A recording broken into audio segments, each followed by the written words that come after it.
An Illinois bullring is for sale, and if you've got the cash, it'd be a good one to buy. Plus, Hunt the Front found out this week they want a race from July of 2021. I've got that story and more. Let's go.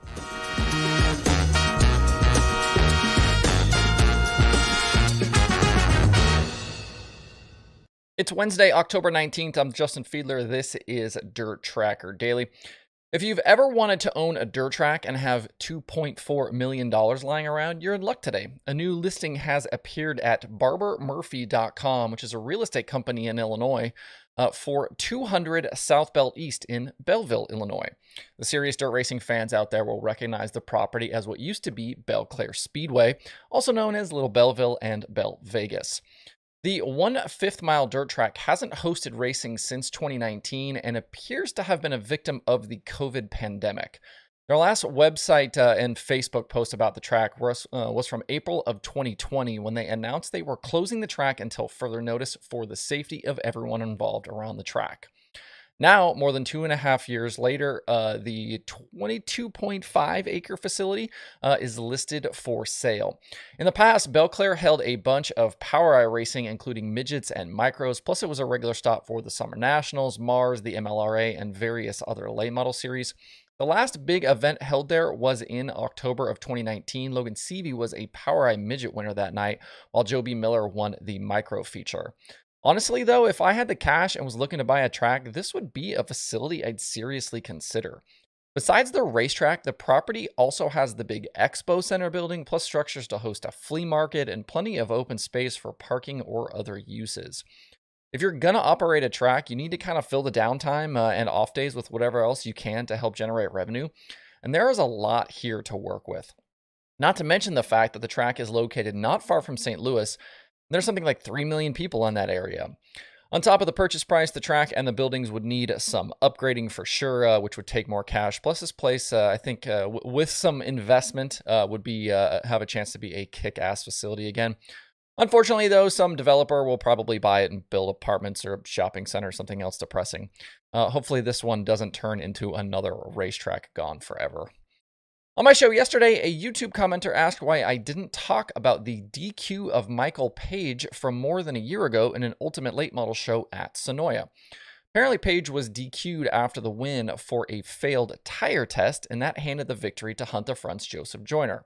Wasn't aware of this situation until I saw his comment and went looking around for details. Hunt the Front posted about it on their Facebook page, and I have also since made a video addressing the situation, which you can find on their YouTube channel. Way back in July of 2021, Page won the Ultimate Late Model race at Sonoya for $4,000. He topped Joyner and Austin Horton. According to Hunt the Front's Facebook post, Page failed the tire sample a week later, but nobody ever said anything. No announcement was made that I can find, and everyone kind of went about their lives just as Page had won the race and Joyner had finished second. Over this past weekend, though, Hunt the Front received a check in the mail for the difference between their second place payout and what was the winner's share, which amounted to $2,000.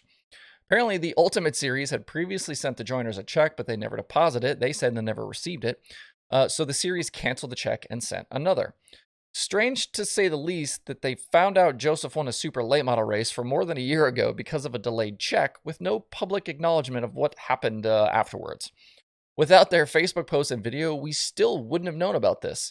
But I guess at least the Ultimate Series made it right with the payout, even if we never did get any sort of public announcement. When I looked at Hunt the Front's original post, the first highlighted comment on it on Facebook is from late model racer Chris Ferguson. And his post says, quote, "Not surprising," unquote. If you might remember, Fergie was DQ'd from his win in the USA 100 back in August of this year because he used a tire compound that was later declared to be not legal. In the aftermath, Fergie vowed to not race in any events that the Ultimate Late Model Series director Kelly Carlton was involved with. So that obviously includes any Ultimate races, but also includes the Flow Racing Night in America Series, the Gateway Dirt Nationals, and the Wild West Shootout. Just when you think you've been around long enough to see it all, something pops up that surprises you yet again. Looking around dirttracker.com/analytics this morning, I've got a few numbers for you to ponder on this Wednesday. Jonathan Davenport closed out his Lucas schedule for the year at the Dirt Track World Championship last Saturday night with a 6th place finish. It was his 15th straight top 10 with the series and 27th top 10 in 29 appearances this year. His two worst finishes were a 16th at Wheatland on May 28th and a 19th at Lernerville on June 25th. His 9 wins with the series in 2022 meant he won 31% of the Lucas races he appeared in. That's pretty wild. The USAC Silver Crown Series comes to a close Saturday on the pavement at IRP. Right now, Logan Seavey has a very slight 3-point advantage over Cody Swanson for the championship. I'd give the edge here to Swanson, as all 3 of his wins this season have come on paved tracks. Swanson was second and led laps at IRP back in May as well. Over the previous 3 seasons, there have been 24 Silver Crown Series races, and Swanson has led laps in exactly half of them. Over that span, he's led 627 circuits, with the next closest on that list being CJ Leary with 314. The World of Outlaws sprint cars are headed back to Williams Grove this weekend to complete the previously postponed National Open. Going back to 2017, there have been 30 Outlaw features at the Grove, and the 2 drivers with the best average finish over that stretch are Donnie Schatz and David Gravel. Schatz's average finish is 5.53, Gravel's is 5.87.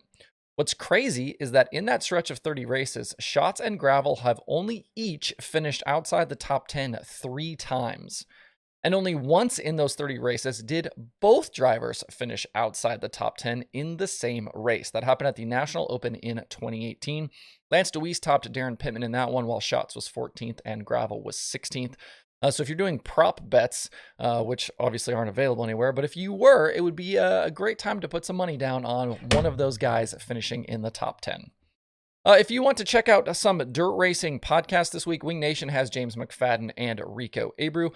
Loud Pedal has Keith Kuhn. Swap Talk has Todd Turner. Passing Points has Bobby Kraft. Forward Bite is back and has Garrett Smith and Cody Mallory, fresh off that Dirt Track World Championship win. QuickTime has Brad Sweet, and there are new episodes of the Dirt Reporters and Dirt Tracks and Rib Racks. If you want to check out the full list of shows and episodes, head over to dirttracker.com/podcast. And there are, again, 2 shows on today's streaming schedule. Dirt Vision has weekly micro sprint racing from Millbridge Speedway. That is here in North Carolina. And there is Flow Racing 24/7. To see the full daily streaming schedule with links to watch, visit dirttracker.com/watch tonight. That's it for the show today. Hope you have a good Wednesday out there. Please hit that like button and subscribe to the show if you did not do so already. If you want some Dirt Tracker merch, you can find that over at shop.dirttracker.com. Hats, shirts, and decals available right now. Shipping in the U.S. is always free. Tax also included in the price. All right, thanks everybody for tuning in. We'll see you tomorrow for more Dirt Tracker Daily.